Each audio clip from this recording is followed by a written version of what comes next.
السلام علیکم۔ میں نئے آنے والے معزز ممبران کو اپنے یوٹیوب چینل اسلام ٹیوب روحانی سینٹر میں خوش آمدید کہتا ہوں۔ ناظرین، اب ہم بڑھتے ہیں پریکٹس آف میڈیٹیشن کے پارٹ 5 کی جانب۔ جس طرح میں نے آپ کو پارٹ 4 میں روحانی مشق کے ذریعے بیماریوں کا طریقہ کار سمجھایا تھا، پارٹ 5 میں ہم ذکر کریں گے کہ ہم مریض کا کس طرح سے علاج کر سکتے ہیں۔ وہ مریض جو جادو کے زیر اثر ہو، وہ مریض جو شیاطین کے زیر اثر ہو، جس کے اوپر کوئی جناتی اثر ہو، کوئی آسیب ہو، کوئی دیوی دیوتا ہو، یا کوئی خبیث چیز ہو، یا کوئی گندی ارواحیں ہوں، تو آج ہم یہ ذکر کریں گے کہ ہم ان کا علاج کیسے کر سکتے ہیں۔ دیوی دیوتا کے اوپر میں نے آلریڈی پلے لسٹ بنائی ہوئی ہے، آپ کو آئی بٹن پر بھی مل جائے گی اور ڈسکرپشن میں بھی مل جائے گی اور ویڈیو کے آخر میں بھی مل جائے گی، جس میں نے ان کی مکمل تاریخ کا ذکر کیا ہے اور بتایا ہے کہ وہ دیوی دیوتا کیسے بنے۔ یہ پریکٹس وہ لوگ کریں جن کو میرے ساتھ چلتے ہوئے 1 مہینہ ہو چکا ہے، اور جو نئے آنے والے ممبران ہیں ان کو چاہیے کہ وہ میری پچھلی ویڈیوز پہلے دیکھیں اگر وہ سیکھنا چاہتے ہیں تو۔ اگر وہ روحانیت کو سیکھنا چاہتے ہیں تو وہ پہلے میری پچھلی ویڈیو دیکھیں۔ جب وہ اس حصے تک پہنچ جائیں تو یہ بھی کریں۔ ہم اس مشق کے ذریعے جادو کا علاج کیسے کر سکتے ہیں؟ مثال کے طور پر اگر کوئی شخص آیا، وہ آپ سے کہتا ہے کہ میرے ساتھ یہ پرابلم ہوتی ہے، تو آپ تشخیص کیسے کریں گے؟ جب آپ اپنے ابتدائی دور میں تھے تو میں نے آپ سے کہا تھا کہ آپ سب سے پہلے باوضو ہوں، اس کے بعد درود ابراہیمی پڑھیں، پھر آپ نے اس روحانی مشق کو دیکھنا ہے۔ شروع کرنے سے پہلے اگر آپ کسی کی حاضری کرتے ہیں، کسی کو دیکھتے ہیں کہ کسی کے اندر آسیب ہے، شیاطین ہیں، جنات ہیں، تو ان کی حاضری کرنے سے پہلے آپ سب سے پہلے اپنا حصار کر لیں، اور کچھ احتیاطی تدابیر ہیں جو میں آپ کو سمجھا رہا ہوں، ذرا غور اور توجہ سے سنیں۔ سب سے پہلے آپ نے وضو کرنا ہے، اس کے بعد درود شریف پڑھنا ہے 7 مرتبہ، وہ والا درود شریف جو آپ نے اپنی روحانی مشق شروع کرنے سے پہلے پڑھا تھا۔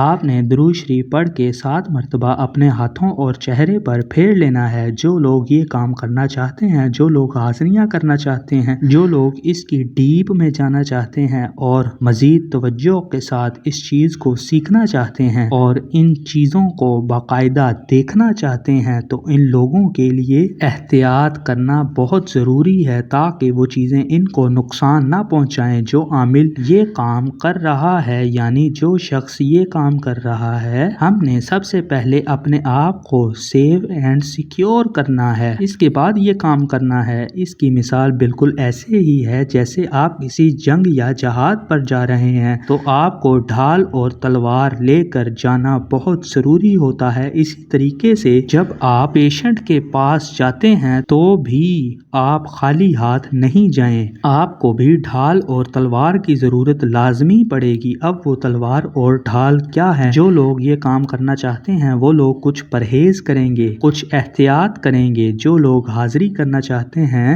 وہ لوگ اس دوران اپنے جسم کو عادت ڈالنا شروع کر دیں پرہیز کی۔ آپ نے گوشت یعنی چکن، مٹن، بیف اور مچھلی یا مرغی، بکرے، گائے اور اونٹ، مچھلی وغیرہ آپ نے کچھ نہیں کھانا۔ آپ نے کچا پیاز نہیں کھانا اور کچا لہسن نہیں کھانا۔ آپ نے وہ چیز نہیں کھانی جو پرہیز جلالی اور پرہیز جمالی میں آتی ہے۔ اب وہ لوگ جنہوں نے اپنے آپ کو میرے سپرد کیا ہے، یعنی جو لوگ اس کام کے لیے مخصوص ہو گئے ہیں، وہ لوگ اب پرہیز کرنا شروع کر دیں۔ یہ میں آپ کو ہدایت کر رہا ہوں کہ یہ کام شروع کرنے سے پہلے کریں۔ ایسا نہیں کہ آپ نے میری ویڈیو دیکھی اور دوسرے دن آپ حاضری کرنے بیٹھ گئے۔ آپ ایسا بالکل نہ کریے گا، اس سے بہت شدید نقصان ہونے کا اندیشہ ہے۔ ایسا ہرگز نہ کرنا۔ پہلے آپ نے پرہیز کرنا ہے۔ جب آپ کو پرہیز کرتے ہوئے کم سے کم 10 دن ہو جائیں گے، اس کے بعد آپ نے یہ حاضری کا عمل شروع کرنا ہے۔ کیونکہ اس میں آپ کی سیفٹی بہت ضروری ہے۔ ترک جلالی اور ترک جمالی۔ ترک جلالی جو ہے وہ کسی بھی جانور کا گوشت ہوتا ہے، یعنی آپ نے کسی بھی جانور کا گوشت نہیں کھانا، انڈا نہیں کھانا، گوشت نہیں کھانا اور کچا پیاز اور کچا لہسن نہیں کھانا۔ اور جب آپ ترک جمالی کریں گے تو آپ نے دودھ نہیں پینا، دہی نہیں کھانا، یعنی دودھ سے بنی ہوئی تمام اشیاء آپ نے وہ نہیں کھانی۔ ظاہر سی بات ہے جب آپ ایسی دنیا میں داخل ہونا چاہتے ہیں جو ہماری عقل سے ماروا ہے، یعنی بالاتر ہے، اور ایسی دنیا جو عجائبات کی دنیا ہے، ایسی دنیا جو ہماری نظروں سے اوجھل ہے، جب آپ اس دنیا میں داخل ہونا چاہتے ہیں تو اس کے لیے آپ کو کچھ تو کھونا پڑے گا، کچھ تو ریاضت کرنی پڑے گی۔ تو اب آپ نے ترک جلالی اور ترک جمالی کرنا ہے۔ یہ پرہیز کرنے سے آپ کا جسم ایکٹیو ہوگا، آپ کی روح ایکٹیو ہوگی۔ آپ نے کھانا صرف دال اور سبزی ہے، یعنی آپ نے بالکل ویجیٹیرین ہو جانا ہے۔ اگر گوشت کھانا ہے تو وہ آپ نے اپنی ذمہ داری پہ کھانا ہے، کیونکہ جو لوگ اس دنیا میں داخل ہونا چاہتے ہیں ان کو یہ پرہیز لازمی کرنا پڑے گا، کیونکہ میں ان کو بالکل اندر تک لے کر جاؤں گا اور وہ خود مجھے اپنے ساتھ وہاں پائیں گے۔ میں خود ان کی رہنمائی کروں گا، لیکن صرف تب تک جب آپ میرے کہنے پر چلیں گے۔ اور دوسری بات، آپ کو نماز کی پابندی کرنی پڑے گی، کیونکہ جو نماز ہے وہ ہمارا مکمل ہے، سار ہے، یعنی یہ ہمیں بے حیائی سے بھی روکتی ہے اور ہماری حفاظت بھی کرتی ہے شیاطین سے، جنات سے۔ جب ہم دوسری دنیا کے اندر داخل ہوتے ہیں تو ظاہر سی بات ہے جب آپ ایک شہر سے دوسرے شہر میں جاتے ہو تو یقیناً آپ کسی ایسے شخص کے ساتھ جاتے ہو جس نے اس شہر کو دیکھا ہو، یا ایسے شخص کے ساتھ جاتے ہو جو آپ کو گائیڈ کر رہا ہو۔ اگر ایسا کوئی نہ ہو تو آپ اس شہر میں بہت سی پریشانیوں کا شکار ہوتے ہیں، یہاں تک کہ آپ کو اپنی زندگی کا بھی خطرہ ہوتا ہے، کیونکہ آپ کو نہیں پتا کہ آپ کے ساتھ کیا معاملہ ہوگا۔ اگر آپ کو اس دنیا میں داخل ہونا ہے تو آپ نے پرہیز کرنا ہے، ترک جلالی اور ترک جمالی اور نماز کی پابندی کرنی ہے۔ اور اس کے بعد آپ نے مریض کی حاضری کیسے کرنی ہے؟ مریض کی اب آنکھوں میں توجہ کرنی ہے۔ آپ نے جیسے ہم آئی کانٹیکٹ کرتے ہیں، جب آپ مریض کی آنکھوں میں توجہ کریں گے تو جو اس کے اوپر آسیب ہوگا، جس کے اوپر جنات ہوں گے، جس کے اوپر شیاطین موجود ہوں گے، وہ آپ سے نظریں چرائے گا۔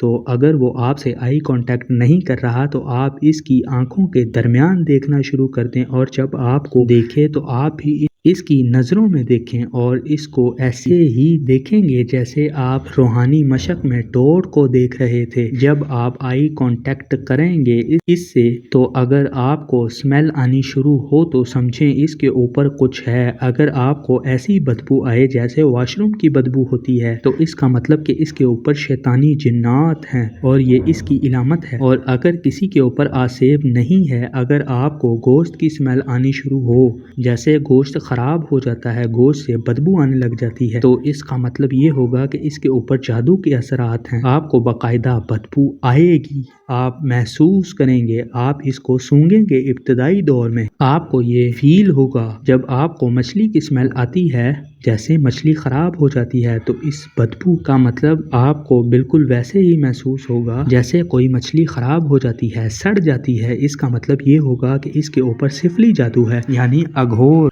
اگھور کیا ہے؟ اگھور کا مطلب یعنی اس کے اوپر کوئی ہندوانی عمل ہوا ہے، اور وہ ہندوانی عمل جس میں کسی شیطان سے مدد لی گئی ہے۔ جادو کی کئی اقسام ہیں۔ جادو وہ ہے جو آپ تعویذ کے ذریعے کرتے ہیں، اور ایک جادو وہ ہے جو سفلی کے ذریعے کیا جاتا ہے۔ سفلی جادو وہ جادو ہوتا ہے جس میں آپ کسی دیوی دیوتا سے مدد لیتے ہیں، ہندوانی شیاطین سے مدد لیتے ہیں، جیسے بھیرو، کالی دیوی، کالے قلوے کا عمل، مسان کی رانی کا عمل وغیرہ۔